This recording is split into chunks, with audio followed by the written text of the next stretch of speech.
Zakweli. Bonjour Yasmine, bonjour Natacha, bonjour à tous. Ravi de vous retrouver dans ce Zakweli. Et ce matin, nous accueillons Yasmine Aoni. Bonjour. Bonjour. Alors, vous êtes écrivaine, ancienne candidate aux élections législatives, et on peut dire que vous faites partie de ces personnes qui analysent beaucoup la société mahoraise selon l'actualité. Et d'ailleurs, bientôt un mois, ce sont les blocages, cette dizaine de barrages érigés dans les 4 coins de l'île afin de dénoncer un ras-le-bol contre l'immigration clandestine et contre l'insécurité. Et d'ailleurs, on se demande comment avez-vous pu arriver jusqu'ici, jusqu'à Mayotte la première, alors que vous habitez dans le nord, il y a pas mal de barrages. Comment avez-vous fait? J'ai dû les franchir, les barrages un à un, jusqu'à ici. C'est ce qu'on appelle avoir la foi et avoir envie de contribuer à la réflexion pour le progrès de son île. En tout cas, je les ai franchis, un à un. Alors, je le disais, Mayotte est paralysée. Mayotte vit des moments difficiles. Près d'un mois que les blocages persistent malgré la venue des ministres de l'Intérieur et des Outre-mer. Le courrier envoyé n'a pas apaisé malgré les annonces fortes du gouvernement. Vous comprenez l'hésitation, le doute des Mahorais?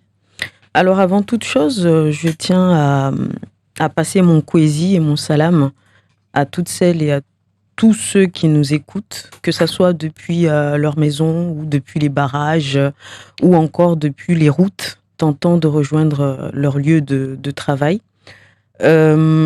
Votre question est pertinente et en fait, ces derniers temps, au fil de l'avancement en fait des négociations, au fil du temps, au fil de la crise, j'ai essayé de prendre un peu de recul pour voir si l'histoire ne se répétait pas. Pour essayer de voir si, d'une certaine manière, à chaque crise, on ne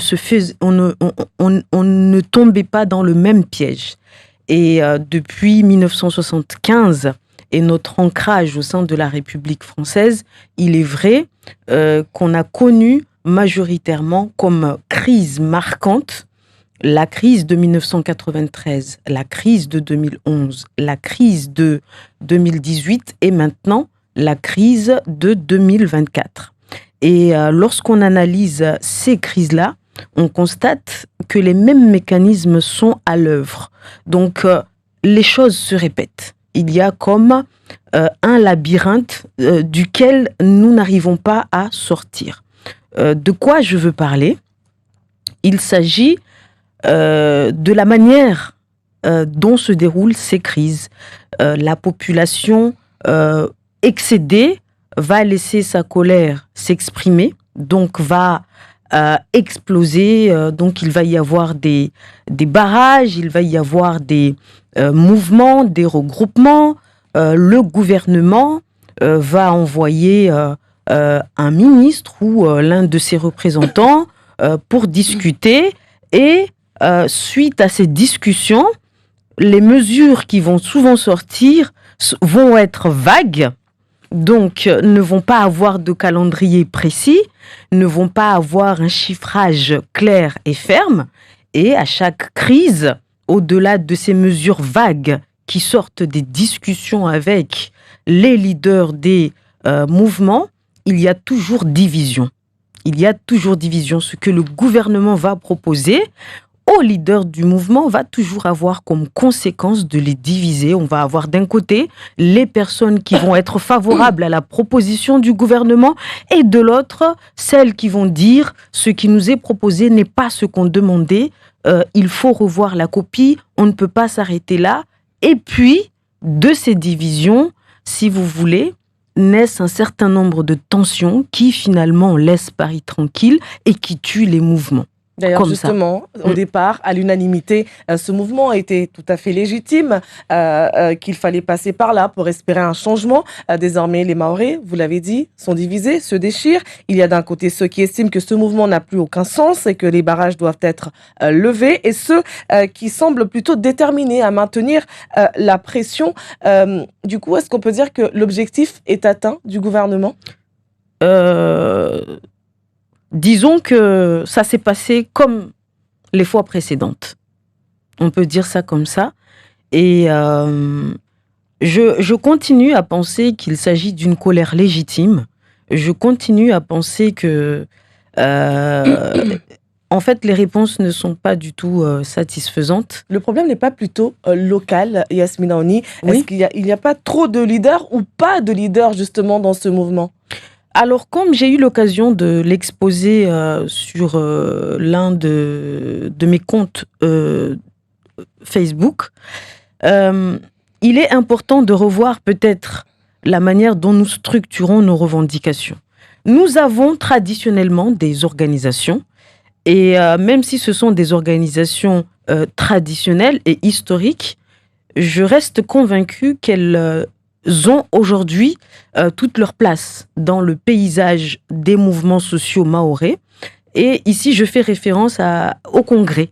Nous avons vu le Congrès revenir en force et je reste convaincue qu'en élaborant par exemple une charte du Congrès, en essayant de réglementer cette organisation qui viserait finalement à dépasser les divisions partisanes et qui viserait à réunir toutes les bonnes volontés de Mayotte pour réussir à faire bloc face aux tentatives de division de Paris, je reste convaincue que le Congrès en tant qu'instrument peut être un outil costaud pour sortir de ce cercle vicieux dans lequel, à chaque fois que nous nous mettons en colère, nous finissons par être divisés face à une proposition qui ne répond pas forcément à nos demandes et nous finissons par sortir d'un mouvement sans que finalement il ne rapporte les résultats escomptés. Vous parlez donc de colère au départ. On parlait des forces vives, désormais on parle des forces du peuple, la population qui désavoue quelque part, les leaders qui se sont imposés naturellement dans ce mouvement. Est-ce que les revendications des Mahorais, est-ce que ce mouvement peut encore avoir une certaine crédibilité aux yeux de Paris au vu du désordre actuel? Là est la question. Donc en fait, nous sommes quelque part dans une forte zone de turbulence et on voit effectivement que la base estime que l'objectif n'a pas encore été atteint. On comprend aussi parfaitement que des impératifs d'ordre économique sont venus ajouter des tensions supplémentaires puisque nous avons les acteurs du secteur privé qui rencontrent beaucoup de difficultés. Et à ce sujet, nous avons vu une charte des barrages émerger, ce qui est une très bonne chose.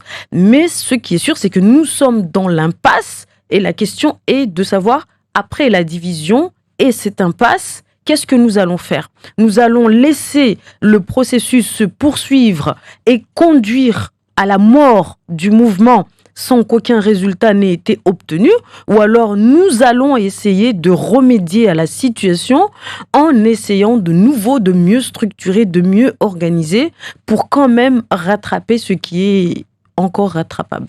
Au-delà de ces divisions au sein de ce mouvement, il y a aussi une chose qui a finalement uni tous les Mahorais, c'est l'incarcération de ces deux hommes originaires de Sada qui sont accusés d'avoir orchestré l'attaque de la gendarmerie de Sada. Donc, au final, après avoir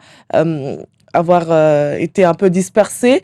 Finalement, les Mahorais, en tout cas tous ceux qui sont mobilisés aujourd'hui dans ce mouvement, se retrouvent et finalement on décide à l'unanimité, on maintient les barrages parce qu'on estime que la justice est injuste. Est-ce que vous faites partie de ces Mahorais qui estiment que la justice ici ne fait que s'attaquer aux Mahorais et non aux délinquants? La question se pose sérieusement parce que nous voyons les attaques récurrentes contre des biens, contre des personnes. Et ces attaques-là peuvent parfois aboutir à des arrestations, mais très régulièrement, nous avons même les syndicats de police qui se plaignent de beaucoup investir dans la recherche et l'arrestation de chefs de gang pour après apprendre qu'ils ont été traités avec beaucoup de bienveillance. Et c'est vrai que dans la crise insécuritaire que nous connaissons aujourd'hui, il faudrait de la fermeté de la part de la justice et surtout de la fermeté envers ces personnes qui nous terrorisent. Et c'est vrai que pour le moment, peut-être que ça a eu lieu, mais que ça n'a pas fait l'objet d'une médiatisation. Mais pour le moment, force est de constater effectivement qu'il n'y a pas eu d'arrestation impactant fortement les gangs de terroristes, en fait. Les gangs qui nous terrorisent ici, puisque ces gangs sévissent, continuent à sévir. Et on a vu que samedi, dès que la levée des barrages a été décidée, tout de suite, ils ont comme repris, en fait, leur territoire. Donc ça, c'est quelque chose de préoccupant. Et la justice a un rôle à jouer à ce niveau-là. Il faut des condamnations envers les terroristes, envers les criminels, parce qu'il faut rappeler que tout est parti de ces agressions récurrentes et permanentes, et tout est aussi parti, bien sûr, du camp de migrants de Cavani. Donc, le problème est là, nous avons des problèmes, nous avons des difficultés, nous les identifions et nous demandons des solutions. Et les réponses qui nous sont données sont souvent à côté et ne répondent jamais, en fait, à nos besoins. Pour l'instant, est-ce qu'on peut même se poser la question, est-ce qu'il y a un commandant à bord du navire Mayotte? Les élus donnent l'impression d'être coincés, des élus qui n'osent pas dire ouvertement, clairement, leur position quant à ce mouvement. Ils sont effacés dans l'attente de la population, que les meneurs de ce mouvement leur disent quoi faire, quoi dire. Les Mahorais ne sont-ils pas en train d'enlever toute légitimité, toute crédibilité à leurs représentants aujourd'hui? Alors, il y a de la colère qui est palpable, qui est ambiante. Et c'est vrai que lorsqu'il y a des dirigeants désignés mis en avant, la facilité, c'est de s'attaquer à eux en premier lieu. Mais je pense que c'est faire fausse route, parce que nous devons justement faire corps. Chacun des élus que nous avons choisis sur ce territoire l'a été pour une raison, parce qu'il a des qualités que nous avons jugées utiles à notre communauté, à notre collectivité. Donc ce n'est pas du tout en les laissant de côté, en les stigmatisant, en les dénigrant, que seule la population arrivera quelque part. C'est vrai que le peuple est souverain, donc c'est lui le faiseur de roi, mais il nous faut faire corps. C'est-à-dire nous tenir main dans la main, en fait. Élus, population, base, barragistes, parce que nous sommes tous à bord du même navire, à savoir le navire Mayotte. Et ce que je constate qui nous fait tort, qui nous cause du tort ici, c'est justement ça. C'est cette idée de se dire les élus ne font pas l'affaire, donc nous allons faire l'affaire. Sauf que malgré tout, nous restons dans un état de droit et chacun a un rôle à jouer. La population doit manifester sa colère et l'élu, après, a un job à faire, tout en disant, regardez, ma population est fâchée, mon peuple est fâché, donc vous êtes notre gouvernement, donnez-nous des réponses. Voilà. La suppression du droit du sol, lorsque les Mahorais ont demandé la fin des titres de séjour territorialisés, la fin de l'insécurité, la fin de cette apartheid législative, l'annonce que les Mahorais n'attendaient absolument pas. Peut-on dire que quelque part c'est une victoire remportée par les Mahorais, même si cela s'annonce assez compliqué pour atteindre? Mais le problème avec l'annonce de la suppression du droit du sol, c'est qu'il s'agit déjà d'une mesure qui nécessitera une modification constitutionnelle. Et nous connaissons l'intransigeance du Conseil constitutionnel. Donc c'est une démarche qui n'est pas sûre, hein. Il n'est pas sûr que cette démarche aboutisse. On nous parle aussi d'un projet de loi qui sera analysé en Conseil des ministres le 22 mai. Mais le problème, c'est que notre détresse vient d'un contexte présent, d'une insécurité qui se manifeste maintenant et tout de suite. J'ai vu que ceux qui ont fait sécession, parmi les forces vives, réclament un état d'urgence sécuritaire. Donc, il s'agit de dire, il n'y a pas de problème. On peut se projeter dans le futur, on peut se projeter sur le moyen, voire sur le long terme. Il n'y a pas de problème. On connaît le parcours d'un texte avant qu'il ne soit promulgué et qu'il ne devienne une loi. Donc, on peut prendre le temps de modifier la structure de notre société. On peut prendre le temps d'instaurer des mesures qui changeront notre société sur le long terme, mais dans l'immédiat, il faut apporter des réponses. Il faut apporter des réponses parce que dès que les barrages seront levés, et ça, il nous faut l'entendre, il nous faut l'admettre, il nous faut l'accepter. Dès que les barrages seront levés, les agressions se poursuivront. Yasmina Oni, on a vu lorsque le ministre Darmanin a annoncé justement toucher à ce droit du sol, en tout cas ce serait une exception mahoraise, on a vu la réaction que ça a située dans l'Hexagone, mais surtout aussi à côté de nous, à La Réunion, les députés réunionnais Jean-Yves Rattenon et Frédéric Maillot, qui sont de la France Insoumise dont vous faites partie, ne partagent pas du tout cet avis-là. En tout cas, ils ne sont pas d'accord pour supprimer ce droit du sol, en tout cas pour Mayotte. Je vais citer d'ailleurs Jean-Hugues Rattenon. L'État organise le transfert des violences de Mayotte vers La Réunion. La fin du droit du sol n'arrêtera pas le flux migratoire. Ce sont des paroles fortes. Vous n'avez pas envie de quitter ce parti quand vous entendez cela?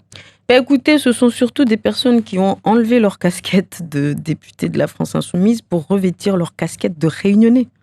Et surtout, vous savez, j'ai beaucoup fait le parallèle entre cette annonce de la suppression du droit du sol et l'annonce en 2000 de la mise en place d'une collectivité appelée donc collectivité départementale quand les Mahorais demandaient la départementalisation de Mayotte. C'est une diversion. Il s'agit de nous disperser et de nous faire perdre en fait notre but, de nous faire oublier notre but. Il s'agit d'instaurer des polémiques et pendant qu'on va se plonger la tête la première dans ces polémiques, on va oublier qu'on exige avant tout des mesures pour lutter contre l'insécurité qui sévit à Mayotte. Donc, ici, allons-nous aussi tomber dans ce piège de parler encore du droit du sol ou allons-nous dire, vous n'allez pas réussir à nous disperser? Ce qu'on veut, ce sont des mesures fortes pour lutter contre l'insécurité. Parce que c'est ce qui se passe. Et il est déjà on 7h32. Nous disperse. Yasmina Oni, et on nous divise. Et c'est la fin de cet entretien, Yasmina Oni, mais vous restez avec nous. La première. Ne vous inquiétez pas, vous allez avoir encore quelques minutes pour discuter avec nous, échanger avec nous et nous donner votre avis sur la situation de Mayotte. Il est 7h passé de 33 minutes pour nos auditeurs.